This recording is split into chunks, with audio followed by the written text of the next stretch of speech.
What if hip-hop never existed? Do you think there'd be as many heads screaming out, stop snitching? What if Adam and Eve ain't eat the fruit? You think we'd be able to see the truth? Or what if Albert Einstein ain't think of the nuke? Or Smith & Wesson ain't teach us to shoot? You think there'd be as many players out there if there was no booth? Matter of fact, what if white man hung off a noose? Would it still be cool to say nigga? Or maybe we would make six figures? Or would we wanna be crackers? And all the whites would be rappers? What if Martin Luther King survived? You think the New Orleans flood would've caused him to drop and die? I wonder what if and see what is. Stand back from the picture and ask yourself why. What if life wasn't all you thought? What if everything you knew was gone? What if we switched to rights and wrongs? You think it'd change your route to the road we on? What if life wasn't all you thought? What if everything you knew was gone? What if we switched to rights and wrongs? You think it'd change your route to the road we on? If Christopher Wallace never got murdered, how much money would Sean Carter be worth? What if Tupac never got hit with the flame? Would the game still have change filled with these lames? What if Jabari wasn't speeding down the street? What if the bullet Malcolm sent never hit Zeke? A black guy dropped off at the house instead of a stop? Or Ali never got bopped by the cops? What if the little homie Easy didn't die? Stand back from the picture and ask yourself why. What if life wasn't all you thought? What if everything you knew was gone? What if we switched to rights and wrongs? You think it'd change your route to the road we on? What if life wasn't all you thought? What if everything you knew was gone? What if we switched to rights and wrongs? You think it'd change your route to the road we on? What if? What if? What if?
Welcome to the 4th branch program.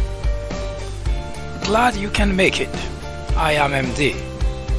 This program is dedicated exclusively for those with common sense, a spirit of patriotism, and a determination for a more perfect union. Stay tuned as we begin the discussion of a very important, interesting, and enlightening topic. Hope to hear from you soon. Happy listening.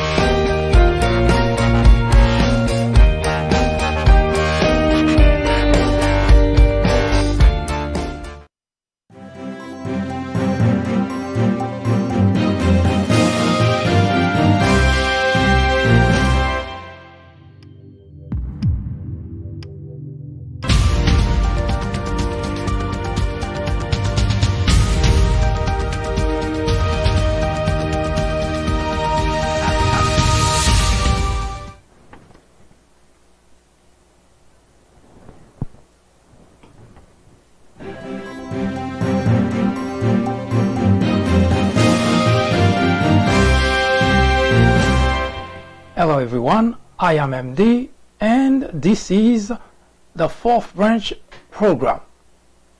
Welcome. It is a foolish and even dangerous endeavor trying to educate fools.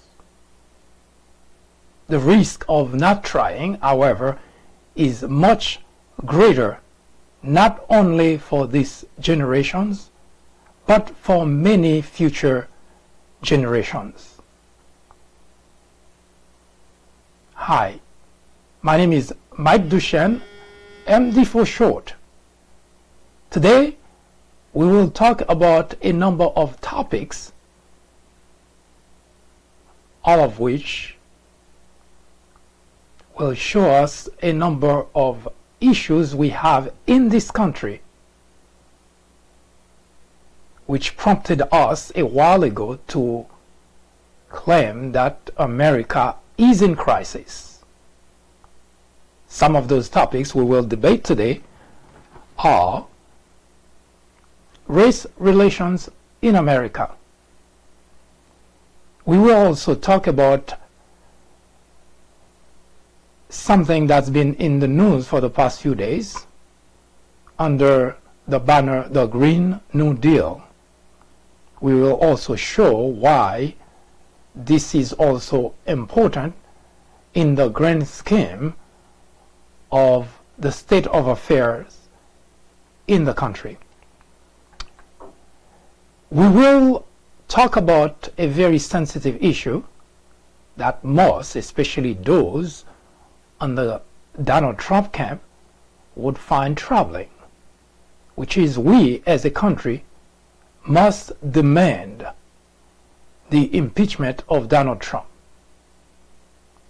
And in relation to that, we will also show why you, as a Republican, should fire your Republican representative.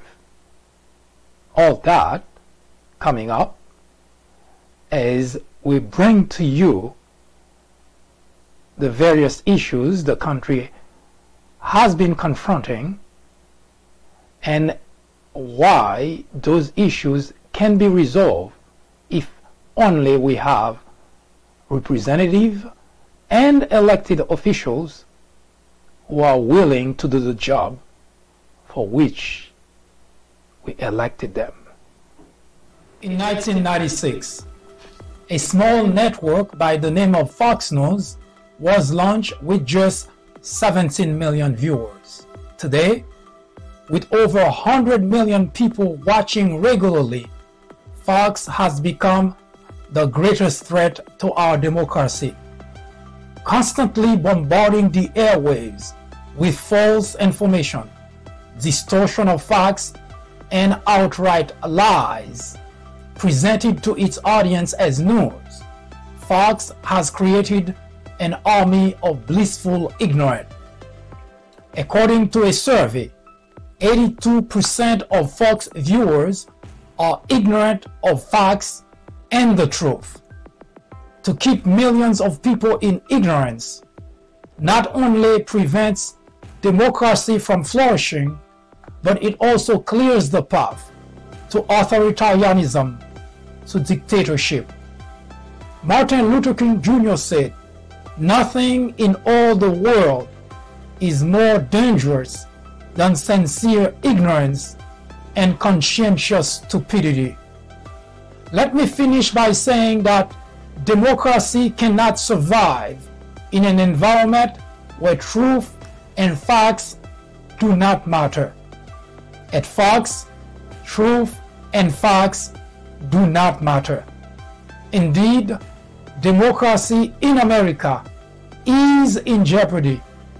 It is a crisis the country can no longer ignore.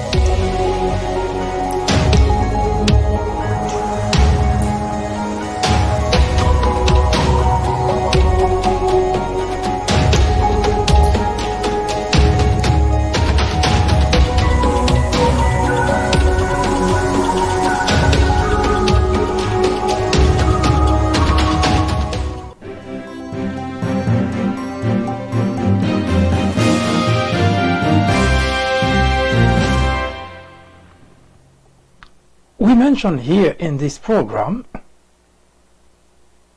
many times, as a matter of fact, that America is in crisis. It has been for several decades now. But the past 2 years, we have seen an acceleration in the erosion of our democracy and the decline of what were once the values we've all held deeply.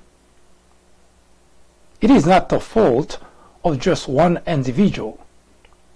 It is not a scenario which started with the presidency of Donald Trump either.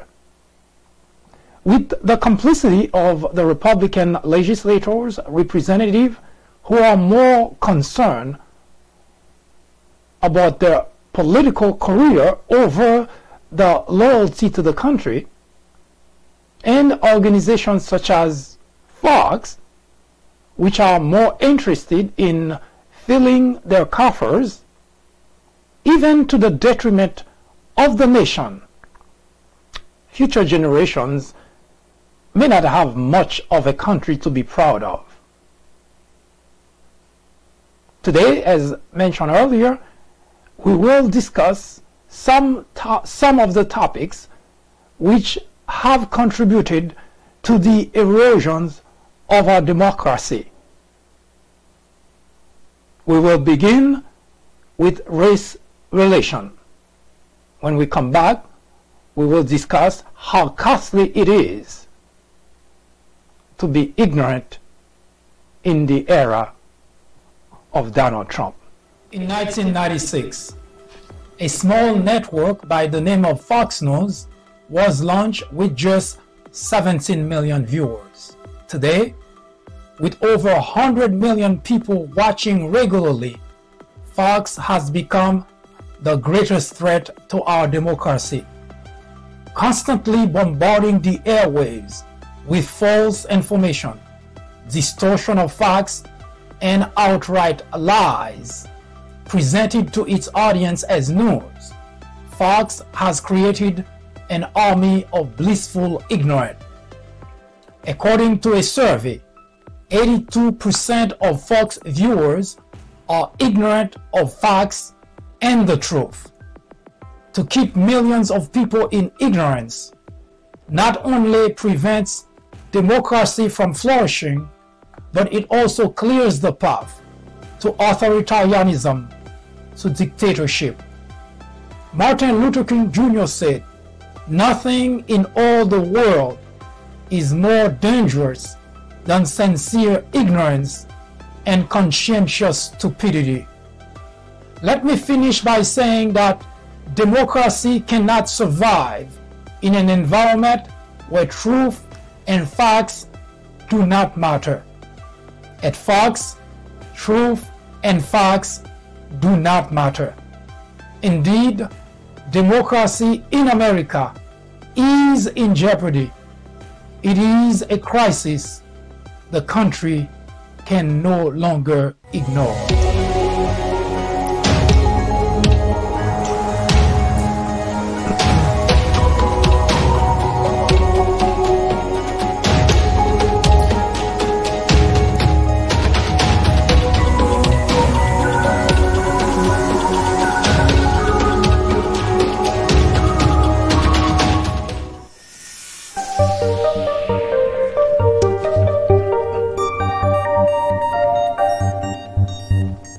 Hello everyone, I am MD and this is the fourth branch program. War on Blacks is a topic in which we discuss race relations in America. If you have not joined us before, if it is your first time, we strongly encourage you to visit the People Branch YouTube channel. The People Branch YouTube channel is a channel in which we have all the previous episodes, all the previous videos, all the previous presentation about this topic and many other topics that we have already addressed in this program. It contains not only the previous video, but contain the basis for the discussion, especially about this particular topic. It is extremely important that at least you get an understanding of what we had discussed prior to establish the basis for this conversation. But to bring you up to speed very quickly, in a discussion of race relations in America, we mentioned that there are two large groups. There are millions of whites who are racist and who discriminate, and there are millions of other whites who are not racist and who do not discriminate. And because of that, we have the biggest or the most difficult problem to resolve, race relation, because it is impossible to find out who to meet someone, a white individual, and to know that that person is racist or that other person is not. And what makes the situation even more difficult to resolve, when at some point in our history, our government tried to remedy or to correct, to redress the problem. Now, we spent a great deal of time talking about a period in our history, the slavery, the era of slavery, during which we illustrated as to the dynamic, the interaction between blacks and whites. And we also explained what was behind one of the most one of the costlier confrontation in the history of race in the country, which is the Civil War. The Civil War was fought in the United States between two major groups. There was a line drawn in the sense that says millions of whites on one side wanted to keep slavery around, and on the other side you had millions of whites as well as blacks who fought to end slavery. Now the Civil War, in order to establish that distinction, that separation, millions of people try to divide the country in two.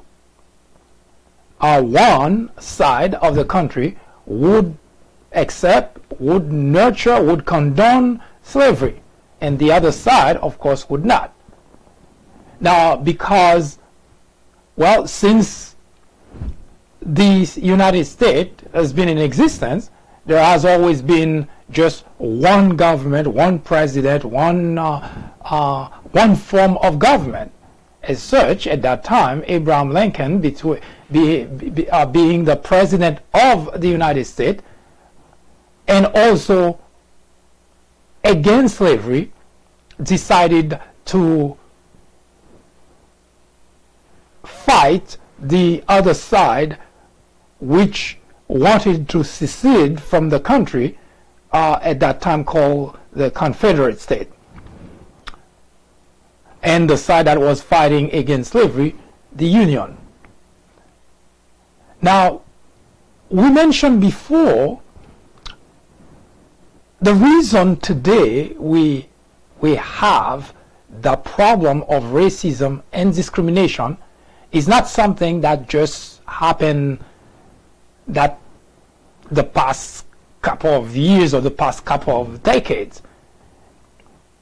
There were plenty of today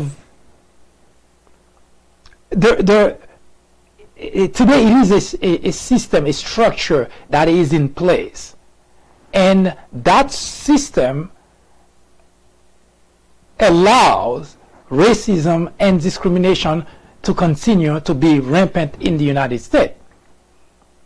Now, yesterday we explained that there are now we're not talking about civil war, we're not talking about slavery time, and yet we have the two major groups still exist in the country. We still have millions of whites who are racist, millions of whites who discriminate, and also on the other side we have millions of whites who are not racist and who do not discriminate. But the two groups that we want to bring into focus are not just about being racist and not being racist, but rather about a group that's just that group has always been what it is, which means people who belong to that group have always been racist, have always discriminated against blacks, and a number of them are from they are descendant of the slave owners. So they come from a lineage because of course, when you grow up in an environment, there are information that are passed to you.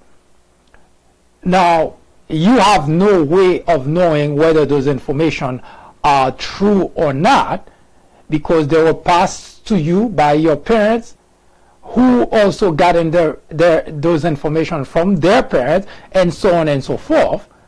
And usually those information are not necessarily correct, are not necessarily accurate, especially when it comes to slavery.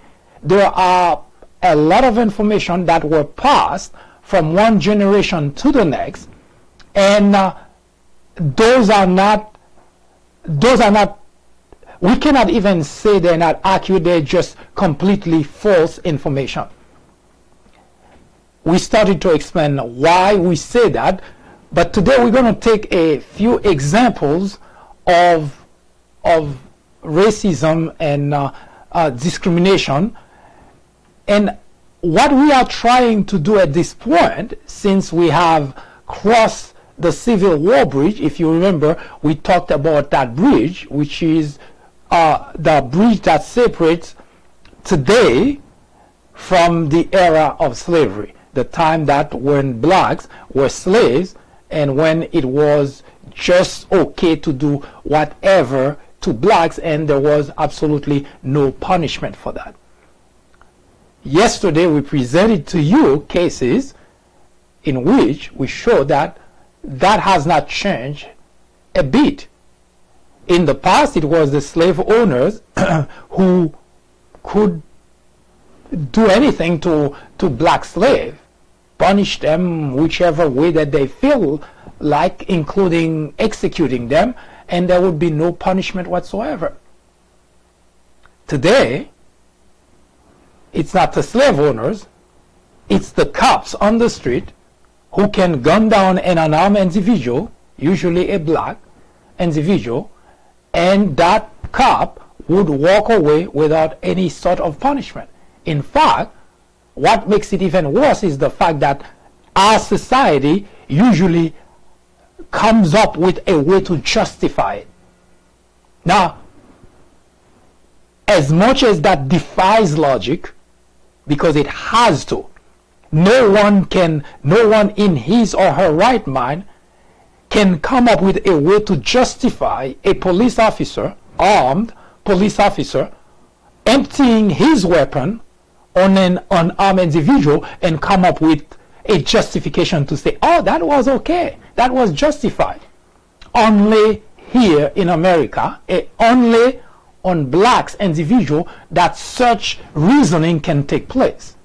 Because you take that information that I just gave you anywhere in the world, or pit that information against a white individual,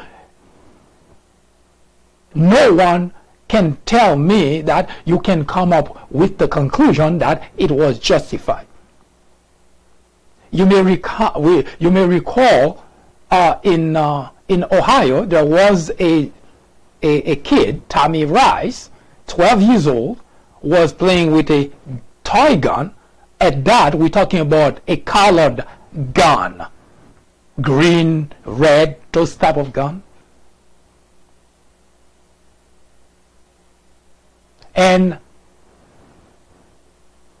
we will bring those examples in detail and provide you with pictures, with detailed links of those scenarios, those tragedies that happen. But for sake of expediency today, we just use those cases. Tommy Rice was playing with a toy gun. Not sure the reason that someone in the neighborhood called the police. And in the video, it clearly shows that a police car pulled, that Tommy Rice was in a park playing with the gun. Actually, it wasn't a gun, it was a rifle style toy gun. And the video clearly show you that the police car pulled, it hasn't even stopped yet completely, that one of the officers opened the door and opened fire.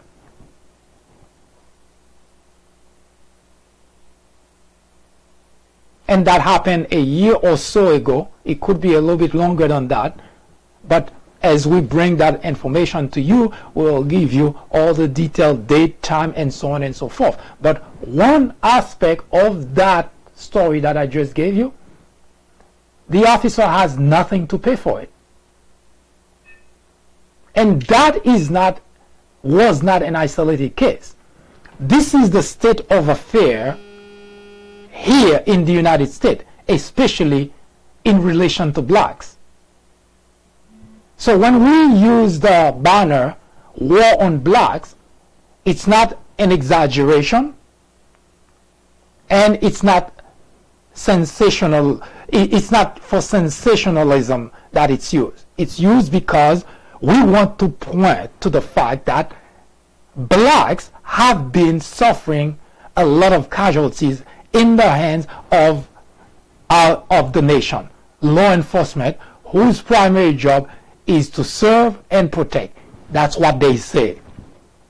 Primary job of a police officer is to serve and protect. And yet, our young children are being executed. There is no other word for it. Whoever is trying to soften it up as if this is not what it is a black kid, 12 years old, Tommy Rice, playing in the park with a toy. And they show you a police officer car pull in. Before the car even stopped, he pulled his gun and gunned down the kid. That is execution. And that is what our society condones over and over and over, making it such that police officers have no problem killing blacks on the street because they know the outcome. Well, it's a black. We're going to have even the prosecutor, the person whose job is to make certain that someone who commit an execution like this goes to jail and pay for it, would do an okay job, because society has already determined if a black individual is killed, it's no big deal.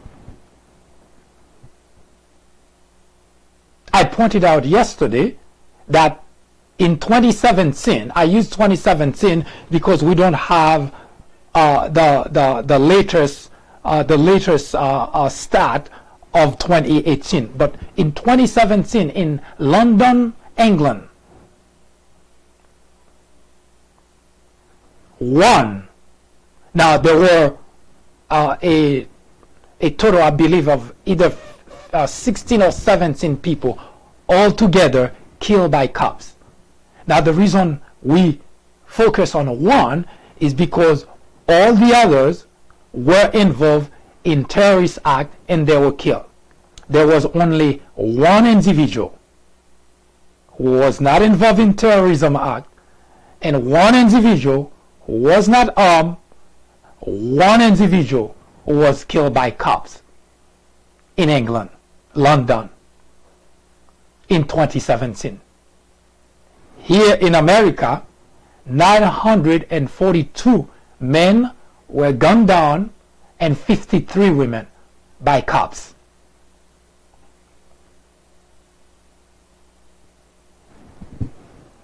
Lies here in the United States, especially if it's black lies, doesn't matter, because we, the society, because there are so many groups which already strengthening the institutionalization of racism in America, that when something like that happens, instead of seeing the wrong in it, they defend it.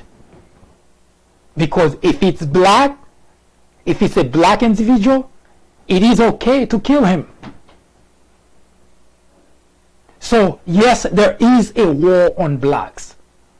It's not hyperbole. It is not an exaggeration. It is a fact that here in America, blacks are more in danger with a cop around than not. Usually, if you have a police officer someplace, you would feel more in safety, more secure than not. But for blacks, just the opposite is true in America. And the reason is because every time a cop executes a black individual, you have a number of people, a number of aspects of the problem being, they're going to investigate, usually which take a longer time, and the reason most of the time behind it, so that everybody forgets about it and the police officer just walks. And even when the topic comes back, because journalists, investigative reporters, they all are watching the act, but it's no longer fresh in people's mind, so they say some kind of kakamimi story, we watch the tape, it was justified. That's my problem. You have a trained police officer, armed, gunned down an unarmed individual, and someone sit someplace and say it was justified. And that's what institutionalized racism does in America. Institutionalized racism is a system which condones, which nurtures, or even promotes racist behavior, actions, and languages. Now, the actions encouraged by the institutionalized racism in America has already caused many casualties on blacks. Now, I am trying to establish this pattern, and we will make the connection as to how did that start? How did we get here? It didn't happen overnight. We didn't just wake up and find that cops are just killing blacks. It's something that has been happening non-stop. The only reason today it is more obvious is because of technology. In fact, blacks spent decades screaming of cops' behavior towards them, police brutality, their civil rights, their constitutional rights violated, and a number of wrongdoing to blacks. And society simply shrug it off. Hey, it's blacks. And it is a behavior that we also observed during slavery. It was the slave owners. Today, it's the police officers. I began a series a few years back, 2014 to be exact, in which I started to point to pinpoint the many different ways that police officers are nothing other, or at least most of them, are nothing other than criminals with badges. Their actions cannot be construed as law enforcement. They're just criminals with badges. They have the license to kill, and because they know when they kill blacks, they get away with it, so they continue to kill blacks. And our society continue to give them a pass and say, well, oh well, it was justified. And more often than not, it is guaranteed that after a police officer kills someone, the story that they'll tell you about what brings it to that point is always false. We know that because we had plenty of proof that they have been doing exactly that. We had South Carolina when a black motorist was stopped. He left the car in the middle of the street and ran away from the cop, and the cop shot him several times in the back. And what ensued next is his partner was trying to plant a gun on the victim to say that that victim shot at the cop. Thank God there was a video that showed that. But that's the information they pass. That's the information that's recorded on the conversation with their headquarters. We had a similar case in Chicago. Laquan gunned down. The police officer emptied his gun on someone running away from him. And his report, the guy was confronting him until the video showed that the guy was actually walking away. It is guaranteed that police officers, they're so accustomed to getting away with murders, especially when it comes to blacks, they can tell any lie that they want. And that's what's going to go on the report. A black life is lost. Families are in disarray. Financial situation completely destroyed. And that police officer back on the street to kill another black individual. Yes, we in the society, we encourage those kind of behavior, because in an institutionalized racism system, that's what happened. Because there is absolutely no justification. No matter what you say, no matter how you spin it, there is absolutely no justification for a trained police officer to use his gun and shoot an unarmed individual. There is absolutely no justification for it.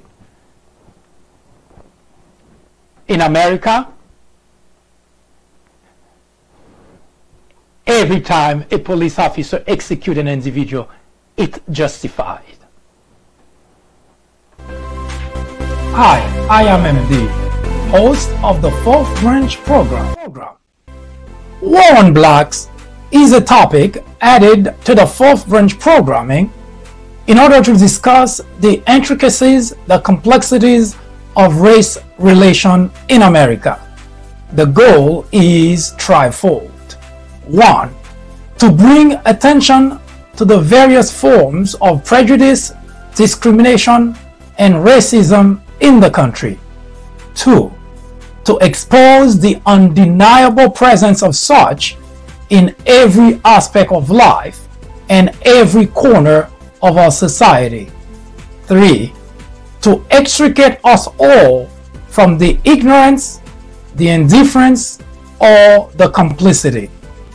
The ultimate objective is to make the discussions of those issues, racism, prejudice, discrimination, a normal part of our lives. Then, and only then, will we as a society be able to eradicate the problem. Martin Luther King Jr. said, "Nothing in all the world is more dangerous than sincere ignorance and conscientious stupidity." Abraham Joshua Heschel exclaimed, "Racism is man's gravest threat to man, the maximum of hatred for the minimum of reason." Join me in the journey to restore equality. Or would you please get out of the way? Thank you.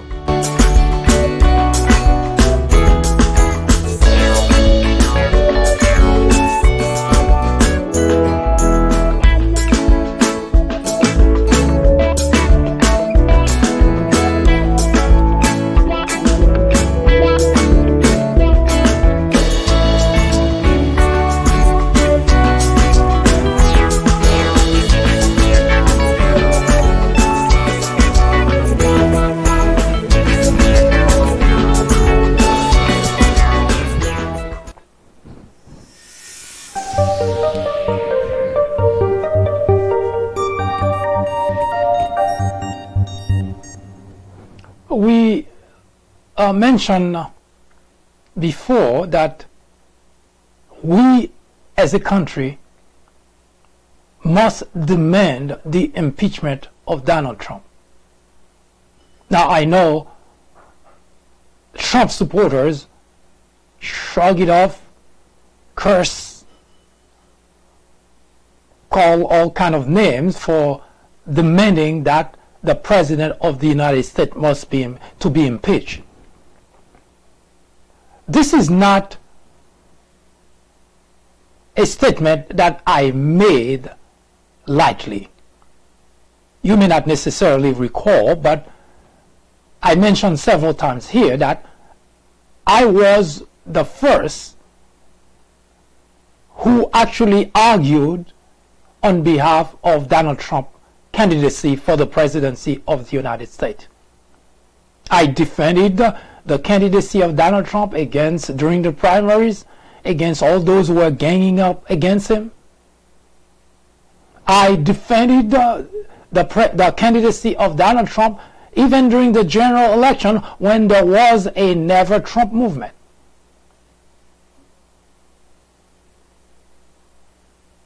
But I also have a brain that helped me understand that Donald Trump is unfit to be the President of the United States, even before we got to the point to find out that, well, he collaborated with our fiercest enemy in order to become President of the United States. Now, there has been a lot of conversation about let's wait for the Mueller's report. That's the Democrats. Well, the Republicans as well. in order to make a decision as to what to do next. Now, those who are Trump supporters have been echoing, repeating every single thing that Donald Trump has said. It's a witch hunt. There is no collusion. I have met individuals who claim to have a college degree and repeating the same nonsense. Now, the United States of America has had, before Donald Trump, 44 presidents. Now, you don't have to be a genius to figure out that those things never happened before. It's not all of a sudden they hated Donald Trump so much and they try to put on Donald Trump things he hasn't done. I mentioned here before that in his private life, Donald Trump did not do anything, and emphasis on nothing that Donald Trump did in his private life was legal or legitimate. Absolutely nothing. Now, you cannot expect him to just wake up one day and all of a sudden become someone who does the right thing, can you? But that's not even the reason we demand the impeachment of Donald Trump. You see, the presidency of the United States is the highest office, and an office such which commands such respect that we, the taxpayers, dedicated millions of dollars per day to protect that individual, to protect that office. Every aspect of that individual in the Oval Office is taken care of.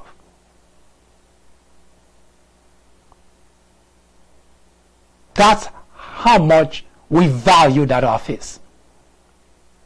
And yet the individual in the office couldn't care less.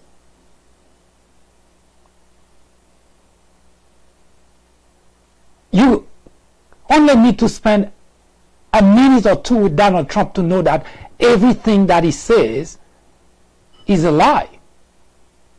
You don't have to spend an eternity with him. Everything that comes out of Donald Trump's mouth is a lie.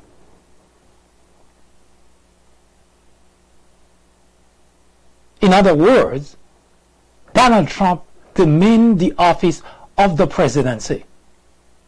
We don't have any need for Robert Mueller's report, although we have already plenty of information that connect Donald Trump to that debacle, to the Russia debacle. I'm not sure I can even follow the logic of anyone who try to argue that Donald Trump has nothing to do with that. It's impossible to follow that logic. Now, Donald Trump, on the other hand, who knows that he is very well connected. He had tried several types of defense to get out of the situation. Nothing works. He called it a witch hunt, and he get a curse, an army of people behind him chanting the same thing. It's a witch hunt. He said there is no collusion. Has an army of people chanting there is no collusion.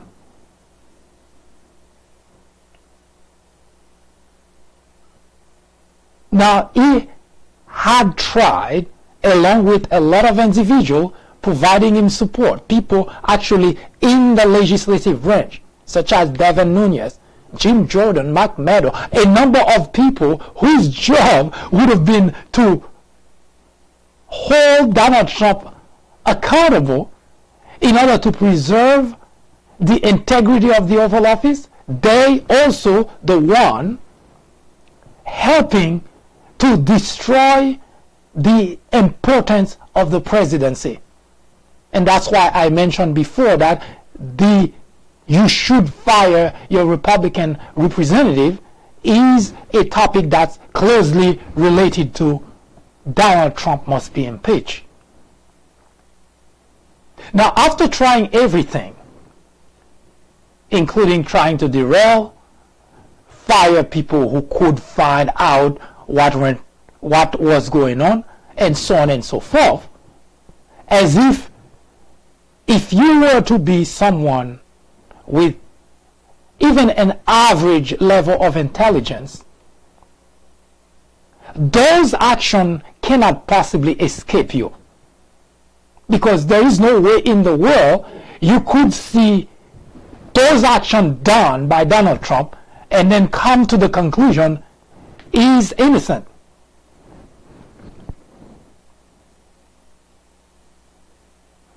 If an investigation is being conducted about me, why would I care? No matter what the investigation is, why would I care? Now, you become concerned when you know there is something to find out. And as it is expected in every aspect of human life, if that individual is in a position of power, that individual will use whatever power he or she has to prevent the investigation from moving forward. Cover it up, derail it, and even if at some point, because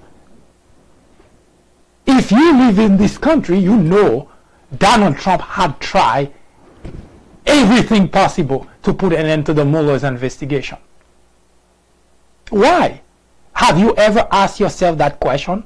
Why would you try to end an investigation? Now, let me put it to you in a way that maybe nobody has ever tried before. When an investigation is done, is performed on anything, there are only two possible outcomes. The investigation can clear you and say, oh, Donald Trump had nothing to do with it. Or the investigation will say, yes, we found all those things. Now let's see. It's a witch hunt. There is no collusion. And deploy an army of people to prevent the investigation from going forward. Why? Because if there is no collusion, then why not let the investigation prove that?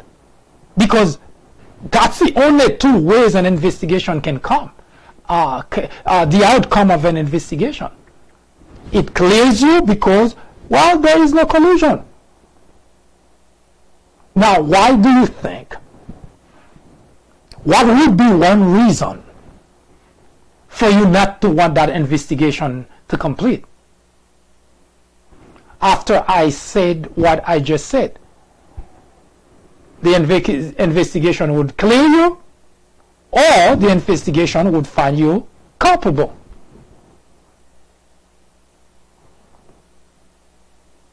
Now, Donald Trump, including all the people that have been echoing what he has been repeating over and over, know full well that there is a problem.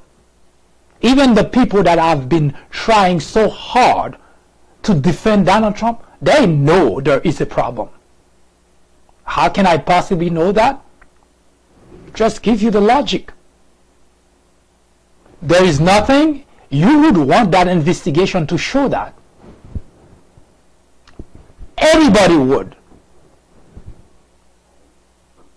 Now, when Donald Trump lost the public relation campaign, what did he do next? He hired someone that everyone in the United States knows is unqualified, referring to Whitaker, to be in charge. You see the problem? People who are not guilty, people who know there is nothing to find, there is nothing to find. If there is nothing to find, there is nothing to find. I can send anybody to my home and you can search, strip the home apart. You will not find drugs. The reason is simple.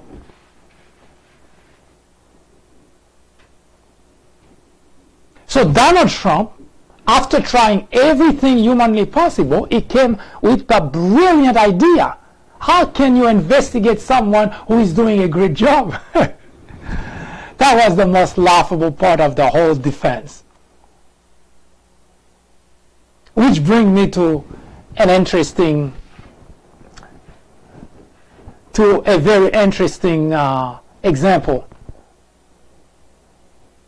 In the 1970s, more specifically between 1974, I believe, and 1971, there was a gentleman by the name of Dennis, actually I don't remember the last name, but he was most famously, notoriously rather, known as the BTK killer in Wichita, Kansas. Now, Dennis was married, had 2 beautiful daughters, and was also, I don't remember his position at the church, but he was someone high up at a church in the neighborhood. Takes his family to church, does everything that a normal husband, father, religious individual would do. But one of his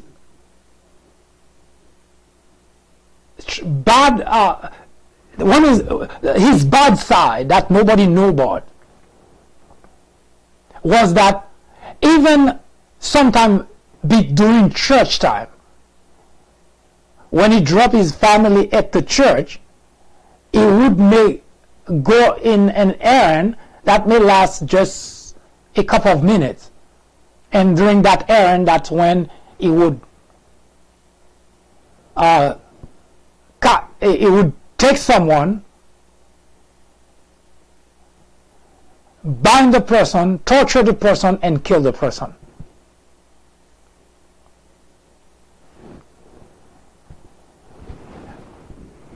Authorities in Wichita, Kansas spent decades looking for the BTK killer. And the reason is because Dennis was the last person you could look at and think, oh, that guy is a killer. Lovely husband, loving father, loving husband, religious individual, do his job, and pretty much your average Joe.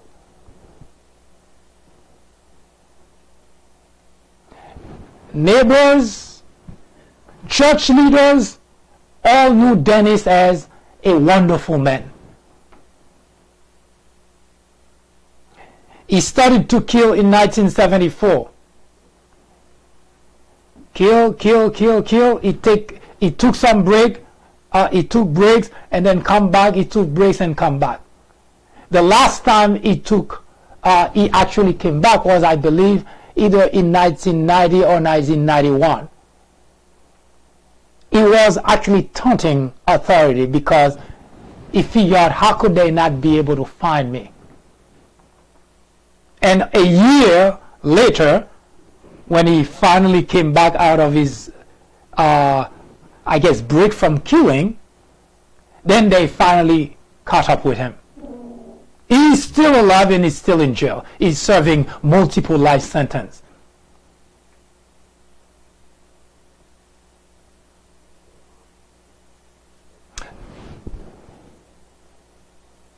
His daughter wrote a book, and you have to understand how people who do evil, how their mind works.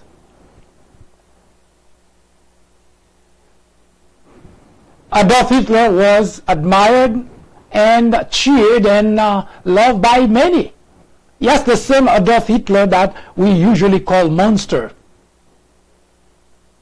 People, just because someone is bad, someone has done evil things, doesn't mean that there is no one who likes that person.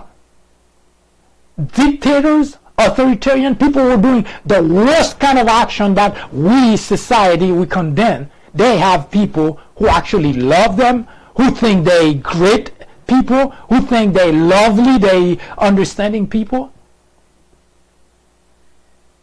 Unfortunately, but that's just the way it is. Now, I always give a pass to the constituent. And by giving a pass, I don't mean I condone the fact that constituents are not smart enough to see what their elected officials are doing. But I usually give them a pass because constituents do not have the required understanding most of the time as to what their representative, what their elected official tell them. For example, the $1.5 trillion tax cut, that they simply explain to the constituent that you're going to get a huge tax cut. And the constituent, well, that's all they need to know, that's all they heard, and they're going to get a huge tax cut. But it is more complex than the politician tell the constituent. Now, the people that I hold responsible of the problem, of the damages that have been done for the past 2 years to the country, to the presidency, are not the constituent. Now, yes, it would be nice that the constituent could see clear that Donald Trump represents a grave danger for the country. It would have been nice that they see that they comprehend that, and they see that not only today, but for generations to come, that the country, the United States of America, will pay a price for someone like Donald Trump. It would have been nice that they could see that. But unfortunately, it's not always possible. And that's the reason they continue to cheer someone who is actually destroying the very institution which have made America the envy of the world. Go figured. You cheering the individual who is destroying the country you said you love and cherish. I'd like someone to explain that logic to me. But that's not really what bothers me the most.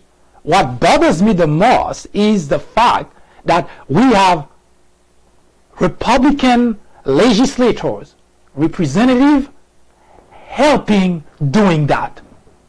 Because those people, they're not stupid people. They know the consequences of their action. They're legislators.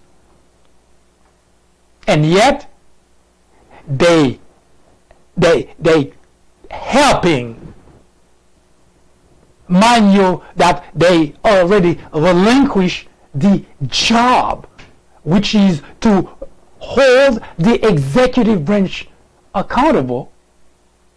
They did not just turn a blind eye. They did not just relinquish that duty, that oath of office that they took. But they participated in helping Donald Trump destroy the country. And that's what makes the situation so dire. And that's the reason I mentioned earlier that you should fire your Republican representative. If you are a patriot, there is no if and but about it. There is no going around it, because if you are a patriot, your primary concern should be the country, not the president, not the congressman or the senator. Should be the United States of America. And as such, when you look at what the Republican legislators have done in collaboration with Donald Trump, the President of the United States, you do not have to be a genius to say, the hell with a party, with a political party. I want my children to be able to live in a country that the rest of the world still sees as a place to be.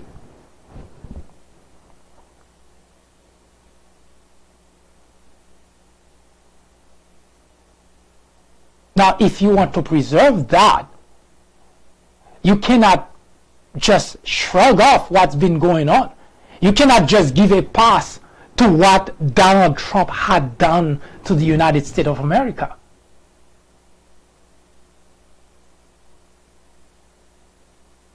The other day I read someone who was making a comment about how great of a president Donald Trump is and how much the United States is not respected around the world. Usually I argue with people and trying to open their eyes. I did not say a single word because I didn't know where to start. Because for someone to think the world, maybe that individual is completely disconnected from the world. Just the other day, Mike Pence went to Germany. He mentioned the name of Donald Trump alone. The room was completely silent.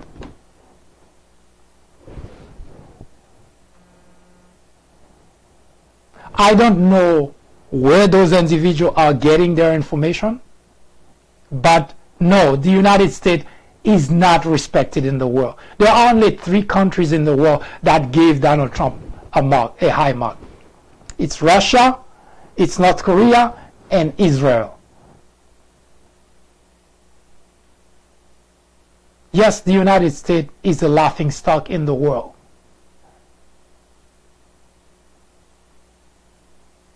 But that should not be our problem in general. Our biggest problem is the fact that here in the United States, we have a political party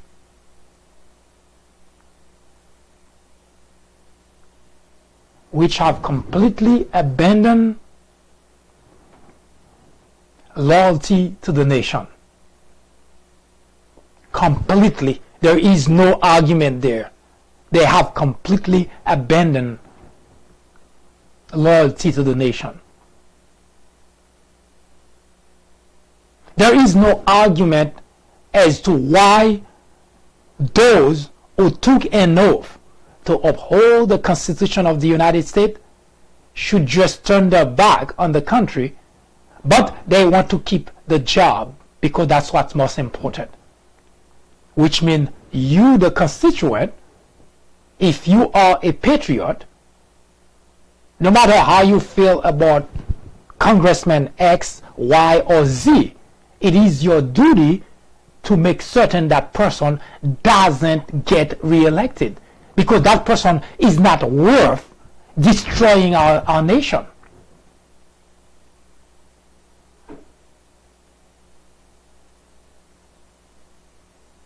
The framers of the Constitution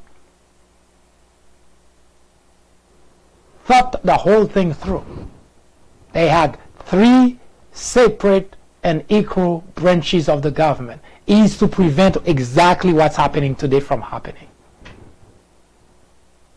You did not need a Democrat Congress to hold Donald Trump accountable. In a system of government where the legislative branch take its task seriously, there is no need for a Democrat or a Republican Congress, because a Congress should hold the executive branch accountable, regardless of which political party that controls that branch of the government. But Republicans show their true self. And I mentioned it before, and I'll mention it again. Donald Trump did not change the Republican. Donald Trump did not change the party. A lot of people making that comment saying that Donald Trump has transformed the Republican Party. No, Donald Trump has not and did not. What Donald Trump did is that he exposed the Republican legislators, the Republican elected officials, for who they really are. Donald Trump could not possibly change the Republican Party in just a year, because it didn't happen 2 years later. As you see, what Donald Trump has been doing to the nation didn't start 2 years later. It started from the very beginning, which means Donald Trump did not tie the hands of the Republican, did not tell them this is how they should behave. No, Donald Trump did not. Donald Trump exposed all those Republicans, the Lindsey Graham, Chuck Grassley, Paul Ryan, Mitch McConnell. Donald Trump exposed them for who they really are. That's all Donald Trump did. They were always those type of people. They never care about the country. They always claim to have core values. But go as far back as you want in the past and see they talk about core values, their actions different. That's the way Republicans have always been. They like using words that describe a good side of the party. We want small government. And go back and find every time that the government expands, under which administration. Yes, Republicans love great label that describe the party. But when it comes to action, they are fiscally conservative, aren't they? Under George W. Bush, we saw it. Now under Donald Trump, we saw that it's just words. So we know that Donald Trump did not do anything to the Republican Party. He exposed its members for who they really are.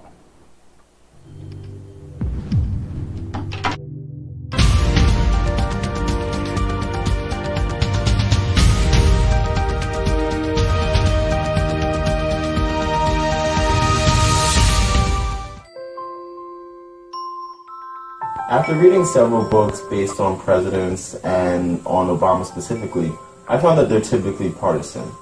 The Obama legacy targets the heart of the issue by giving credit to the president where it's due, but definitely coming down hard on Obama on his bigger failures, like his handling of the Syrian crisis. If you are in college, going to college, you are an educator, a faculty member, or someone with interest in government or politics, The Obama Legacy is definitely a book to read. My professor recommended The Obama Legacy. A friend actually recommended The Obama Legacy. I would highly recommend this book for anyone, whether for academic use or leisure reading. I would recommend this book to anyone out there searching for an impartial and unbiased look into Barack Obama's tenure as president. I would definitely recommend this book as a good read for both liberals and conservatives.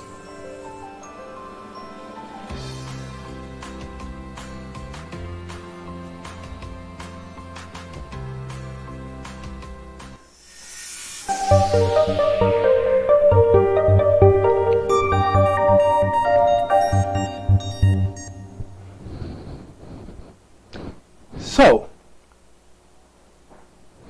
we know now why we are in the predicament we're in. We mentioned earlier that we had this Green New Deal that was introduced by Alexandria Ocasio-Cortez. Now, in case you don't know what that is, I don't know if you know Al Gore. Well, Al Gore was the vice president of the United States under Bill Clinton. Now, Al Gore, his time, of course, he was talking a lot about that, and because of that, he brought attention to that topic. And the reason I brought that up today, now that Alexandria Cortez bring that back to the surface, is because, as you can see, 1994, 1998, of course, Bill Clinton left January 19, 2000, and George W. Bush took over. There has been a lot of debate about climate change. And you can pretty much say that there are only two ways of explaining it. If you, on the Democrat side, you would say that climate change is real. If you are on the Republican side, you would hear everywhere you turn, whether it's pundit on the radio, on TV, the Republican legislator, representative, governors, etc., they all deny the existence of climate change. Global warming is mostly what a lot of, even from Al Gore, mentioned about during the argument that the planet is warming up. And there is plenty of proof. Scientists have provided plenty of proof that is indeed the case.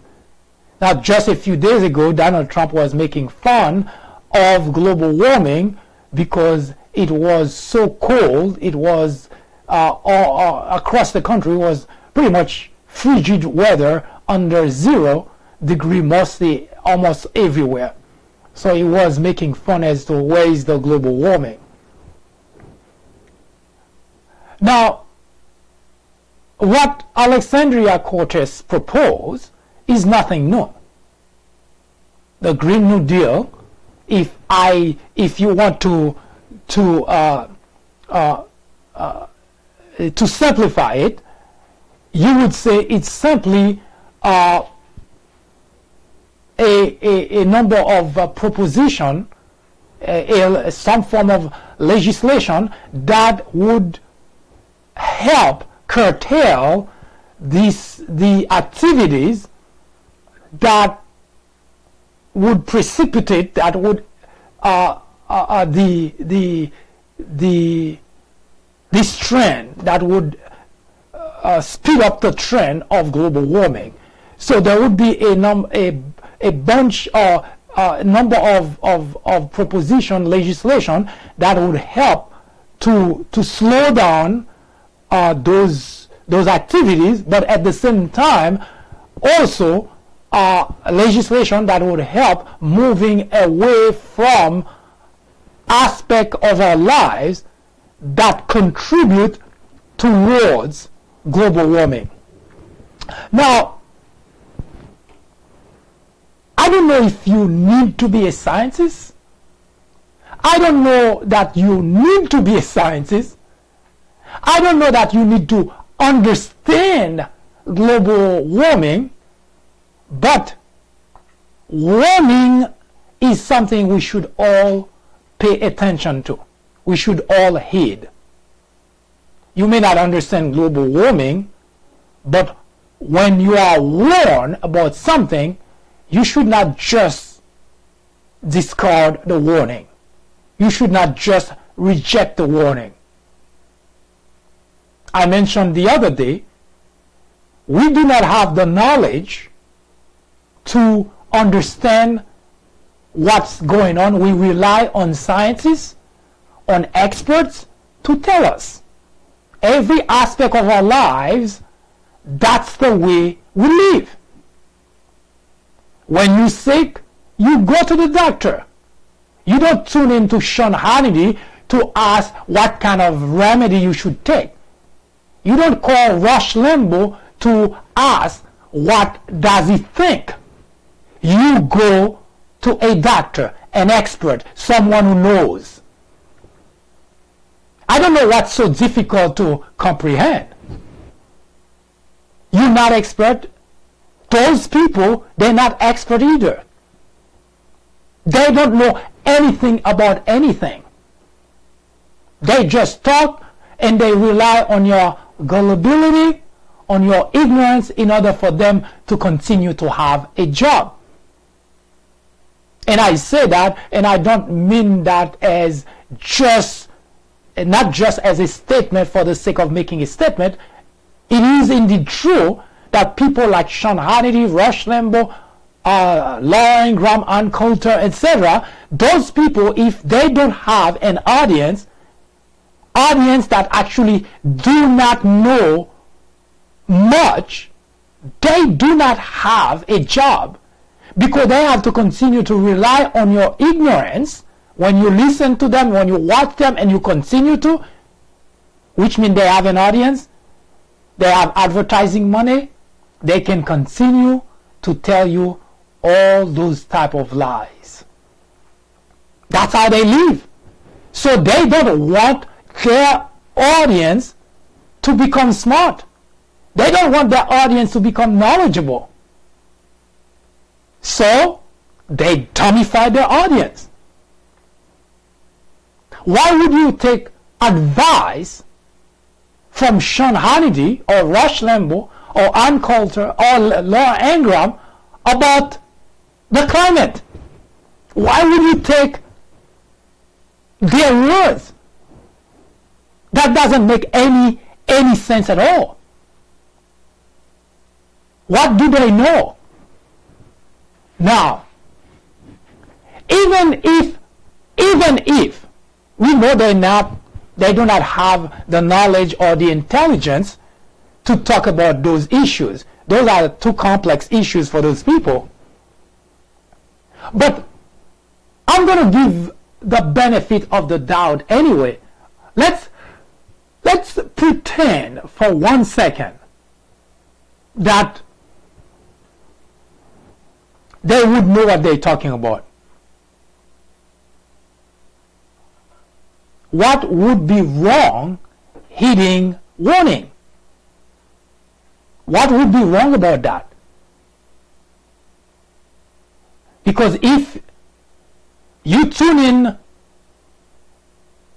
to your favorite station, radio or television, and you just heard, you learn that there is going to be an earthquake in your area, and that earthquake is going to shake the foundation of the place, and you are advised to leave as quickly as possible.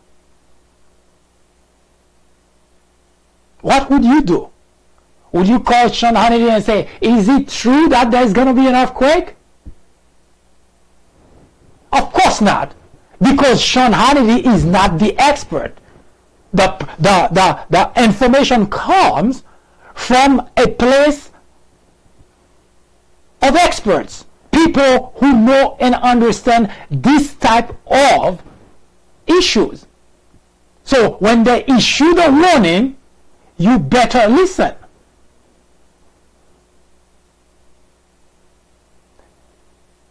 Now, the reason this particular thing is important to pay attention to is this. You know what that is? Well, I'm sure it should be pretty obvious. It's the fossil of a dinosaur. What does a fossil of a dinosaur have to do with climate change?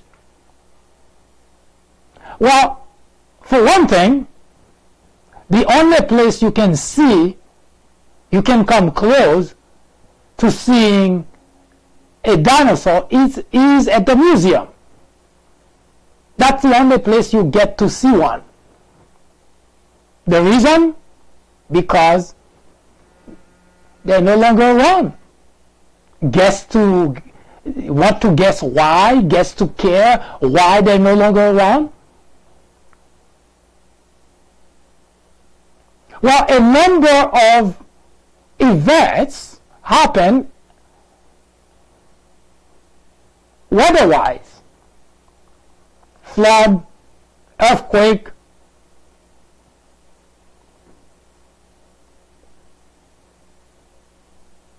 those were huge animals that could not run fast. They were huge, but they could not run, for obvious reason. They are no longer. And if we continue to ignore the warning by the scientists, the warning of what is going on, and we continue to listen to those individuals who have no idea what they're talking about, all we're doing is heading in the way of the dinosaur. In other words, if we do not pay attention, if we do not do anything, the time may come when, just like the dinosaur, we may no longer be. And courtesy of none other than individuals at Fox, Rush Limbaugh, people who are as ignorant as those they trying to convince about issues, about topics that they have no knowledge about. Ignorance, they say, is the biggest threat to any democracy. Indeed, it is. Plato, a Greek philosopher born in 427 BC, said that ignorance is the root and stem of all evil. Today, members in the Republican Party wear ignorance as a badge of honor, while the rest of the country watch powerless the destruction of a country which was once the envy of the world. The media is the enemy of the country, said Donald Trump. The Democrat legislators are obstructionists for not going along with everything the president wants. The Department of Justice is biased for investigating corruption in the Trump administration. This is the United States of America. Any question? Donald Trump is wrong to call the media the enemy of the people. Throughout history, dictators, authoritarians have always tried to delegitimize the media in order to get away with corruption, scandal, and yes, even abuse. Adolf Hitler did exactly the same thing in 1933, accusing the media of fabrication. Journalists are not in the business of fairness. Our only business, is to be objective. It is our duty to hold Trump and every administration accountable. Today, it is urgent. It is necessary. It is critical. Our very freedom depends on it.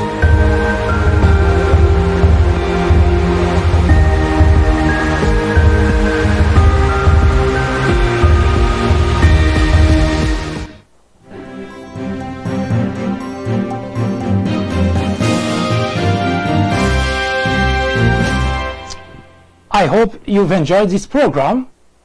If you have questions, suggestions, criticism, do not hesitate to contact us. Should you have a topic you would like us to talk about, please forward the information to us and we will research it and we will talk about it. In the meantime, I hope you have a wonderful afternoon or evening, whichever it happens to be.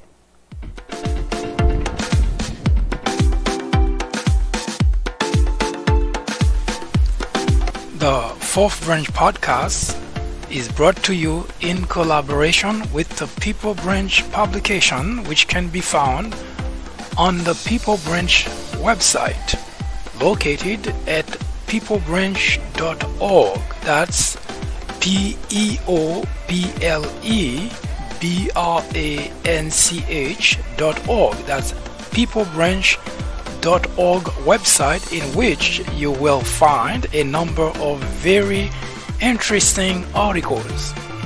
My name is Mike Duchesne, MD for short. I hope you have a great afternoon or a great evening, whichever it happens to be. Hopefully you can join me again next time for another interesting episode of this podcast. That was the Fourth Branch, live from New York. Good day.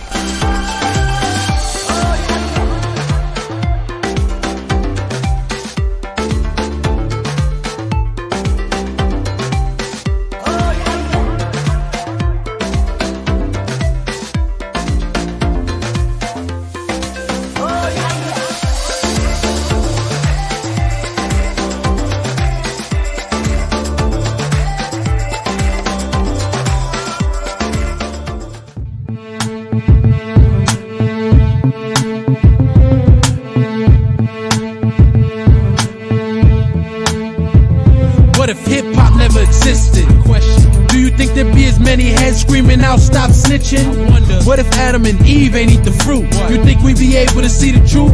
Or what if Albert Einstein ain't think of the nuke? Or Smith & Wesson ain't teach us to shoot? You think there'd be as many plays out there if there was no booth? Matter of fact, what if white man hung off a noose? Would it still be cool to say nigga? Or maybe we would make sick figures? Or would we wanna be crackers? And all the whites would be rappers? What if Martin Luther King survived? You think the New Orleans flood would've caused him to drop and die? I wonder what if and see what is. Stand back from the picture and ask yourself why. What if life wasn't all you thought? What if everything you knew was gone? What if we switched to rights and wrongs? You think you'd change your route to the road we on? What if life wasn't all you thought? What if everything you knew was gone? What if we switched to rights and wrongs? You think you'd change your route to the road we on? If Christopher Wallace never got murked, how much money would Sean Carter be worth? What if Tupac never got hit with the flame? Would the game still have change filled with these lames? What if Jabari wasn't speeding down the street? What if the bullet Malcolm sent never hit Zeke? A black guy dropped off at a house instead of a stop? Or Ali never got bopped by the cops? What if the little homie EZ didn't die? Stand back from the picture and ask yourself why. What if life wasn't all you thought? What if everything you knew was gone? What if we switched to rights and wrongs? You think you'd change your route to the road we on? What if life wasn't all you thought? What if everything you knew was gone? What What if we switch to rights and wrongs? You think it change the route to the road we on?